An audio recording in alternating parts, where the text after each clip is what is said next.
जब भी बाबर की आलोचना होती है तो आम मुसलमान कहता है हमारा बाबर से लेना देना क्या। अब जब बाबरी के नाम पर मस्जिद बनाने की बात होती है तो एक बड़ी संख्या में मुस्लिम समाज के लोग सर पे ईंट लेकर पहुंचते हैं। तो मस्जिद पे तो आपत्ति नहीं हो सकती, क्या यह बाबरी के नाम की जिद भारत के समाज में एक और दरार नहीं डालेगी? देखिए, बाबरी मस्जिद का मामला अयोध्या के साथ था, सुप्रीम कोर्ट का फैसला आया, तमाम देश के मुसलमानों ने उसको सर पर रखा और कोई फसाद बाबरी के नाम पर नहीं हुआ। आपने देखा, खुशी के साथ मुसलमानों ने कबूल किया।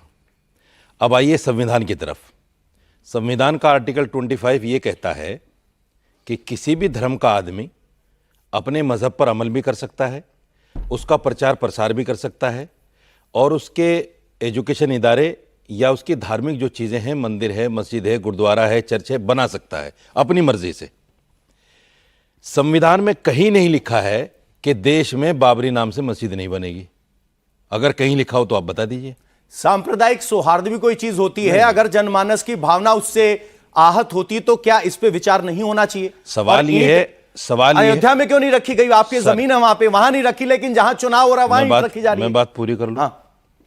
मैं ये कहना चाहता हूं, बाबर के नाम से सौहार्द क्यों बिगड़ता है? बाबर को देश में लाने वाला कौन था? ना इनवाइट देके थोड़ी बुलाया था, कॉन्करर था। नहीं, जयचंद ने बुलाया था ना।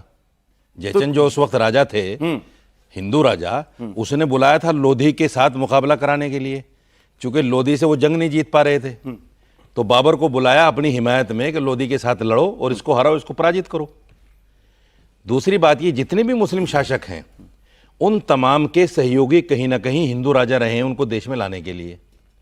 और उन हिंदू राजाओं में से कुछ लोग ऐसे हैं जो उनकी सेना में भी रहे, जनरल कर्नल भी रहे। मंदिर जो टूटे हैं, एक भी मुस्लिम शासक का मुझे नाम बताओ जिसने कुल्हाड़ा लेकर, हथियार लेकर जाके मंदिर तोड़ा हो? किसी ने नहीं तोड़ा। वो जो जनरल कर्नल थे उनके फौज के हिंदू राजा, बाबरनामा वो तोड़ते थे। जिक्र है अयोध्या का, अब आप ज्ञानवापी का जिक्र है।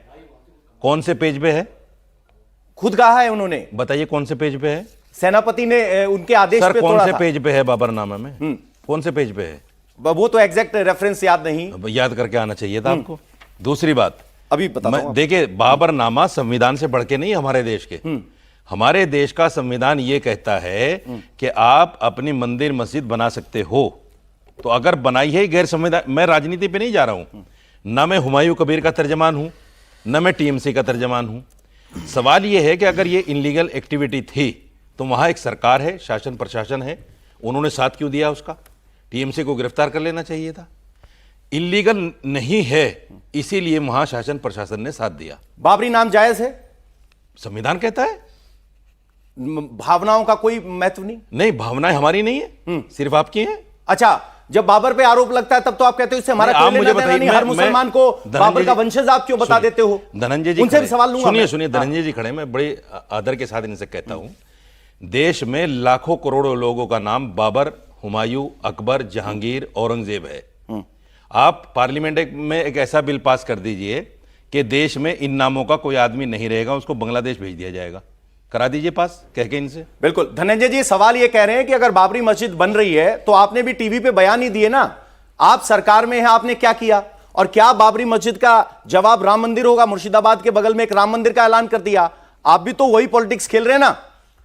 देखिए, राम मंदिर और बाबरी मस्जिद ये कोई राजनीति का विषय नहीं है। इस देश के हिंदू अस्मिता का प्रश्न है, हजारों साल की संस्कृति का प्रश्न है, यह राष्ट्र से जुड़ा हुआ प्रश्न है। और अगर हम इस पर राजनीति नहीं करते, हम हिंदू मुस्लिम खेलते नहीं है। 500 साल के इस दाग को धोने के लिए हमने अपने रक्त से धोया है। हजारों हिंदुओं ने खड़े सरजू के पानी को लाल किया है, तब जाके ये दिन आया है, तब जाके इतिहास का वो कलंक मिटा गया। वो बाबर जिसकी मां मंगोल और बापू उज्बेक था, जो एक आक्रांता था। मैं इस आम देश के आम मुसलमान, ये जो मुगल कालीन ख्वाब देखने वाले लोग हैं, ये सचेत हो जाएं कि मुगल कालीन ख्वाब पूरे नहीं होने वाले हैं।